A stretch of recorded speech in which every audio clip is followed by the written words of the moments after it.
I'm Skylar. I'll be walking you through the multi-step training of how to make the best banana bread. We like to make banana bread in our house because it makes us feel like we're being somewhat healthy. We do love our brownies and we love our cookies, but whenever I make banana bread, we always think that we're eating healthy since it has that fruit factor in it, although it does have some sugar as well. So I kind of made a reference board to go through. The best banana bread that I make has the ingredients listed here with 3 very ripe bananas. It is important that they are ripe. The riper the banana is, the more banana flavor that the bread will have. We also include 2 eggs, a third cup melted butter, half a teaspoon of sugar, 1 teaspoon vanilla, 1 3/4 cup flour, 2 3/4 teaspoons of baking powder, half a teaspoon of salt, 1½ teaspoons of cinnamon, and then you also have an optional half a cup of walnuts or half a cup of chocolate chips. In our house, we can never decide who wants what. It's always a big fight over who wants walnuts, who wants chocolate chips. So personally, I just make it plain, and after I bake it, whoever wants what can add a little bit to the top. So I will be walking you through the steps here as well as we go through. So the first step is to preheat your oven to 325 degrees Fahrenheit and spray your baking dish. I went ahead and preheated my oven, and I also have my baking dish that I went ahead and sprayed. I always use a 9x5 metal bread pan. Excuse me. So the first thing that we do is mix together the mashed bananas, the eggs, the butter, the sugar, and the vanilla extract. So I already went ahead and I mashed the bananas in the mixing bowl. A lot of my preparation work I just went ahead and did to save us all the time of watching me pour them out into individual containers. So I went ahead and mashed 3 ripe bananas. Another hint for the bananas, I always prep in my bananas. So I always, when I think that I have a little inkling for banana bread, I pick some up at the store and I let them sit on my kitchen counter for 2 to 3 weeks sometimes. I did a little research last time I made banana bread, and it actually takes a lot of time for the bananas to go bad. So even if they're getting like really, really, really dark, they're still going to be okay. However, you have to make that best judgment about if they are still edible. 9 times out of 10, they're doing okay. So I'm going to start by adding in the eggs. So I have 2 eggs in this bowl here I would show you, but I don't want to spill them all over my laptop and prevent me from getting this assignment done.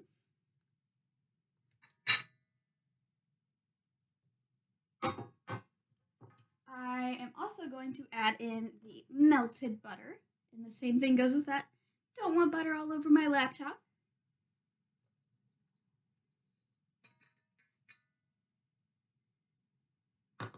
I am also going to add in the sugar.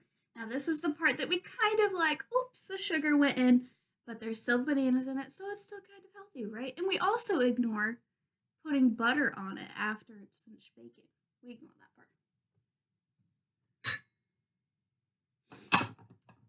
And then finally, I'm adding my vanilla extract. I'm going to kind of turn it a little bit. I was trying to focus on the board, but I think it'll be better to do it this way. So I'm going to go ahead and mix these together.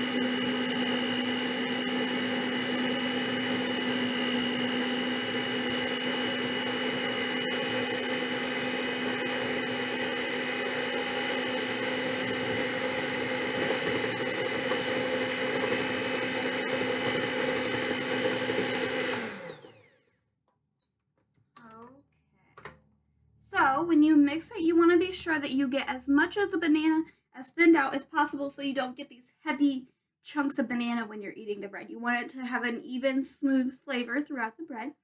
Okay, so in our next step, we add the flour, we add the baking powder, we add the cinnamon, and we add salt. I went ahead and put the baking powder, the salt, and the cinnamon together to save myself a little bit of time on washing dishes when I'm done. So I'm going to go ahead and throw that in there. And then I'm going to go ahead and mix that in and gradually put in flour. I don't like to put in flour all at one time, mostly because it makes a humongous mess. But it also helps get it really even, like I said, with the banana. So you want to do that with the flour as well.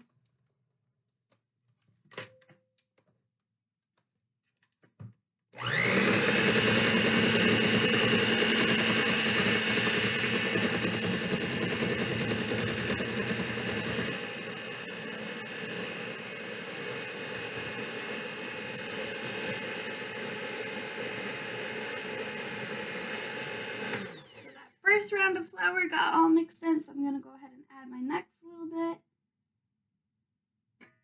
And make sure it all gets mixed in.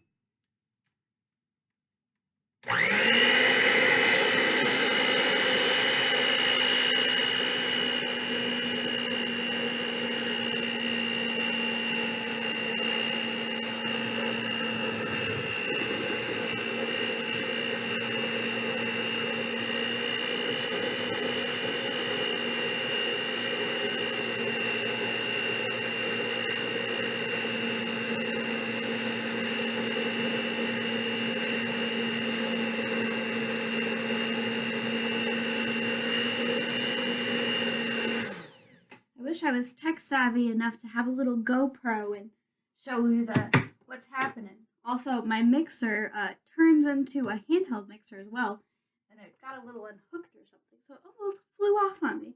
I saved it though. So now that I have that all finished, I'm going to refer back to this. So as I had said previously, you do have the additional options of the walnuts or the chocolate chips. So now after you have everything mixed together really nicely, that is when you would go ahead and add in those additional ingredients if you would like. You don't have to mix those in. You can just take a spoon and kind of gradually fold them in. That way you're not breaking them apart and things like that. So then we go ahead and pour our mixture into the pan.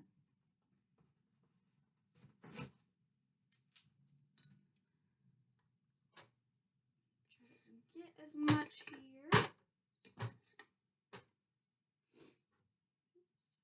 Excuse me for just a minute as I go grab a spoon to get as much out of it as possible.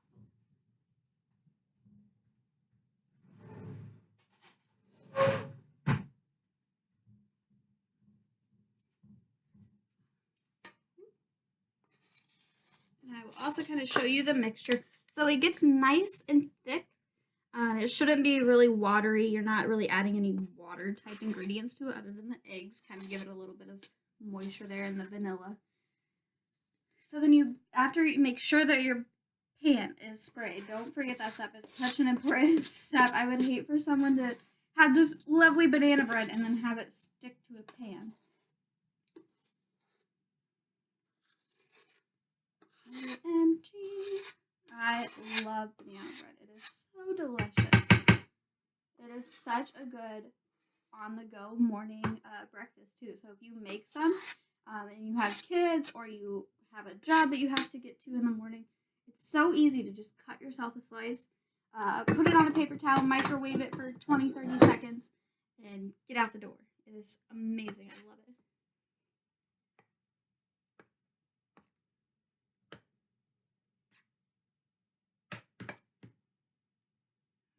Okay, and then you kind of smooth it out to make sure that it's going to bake evenly.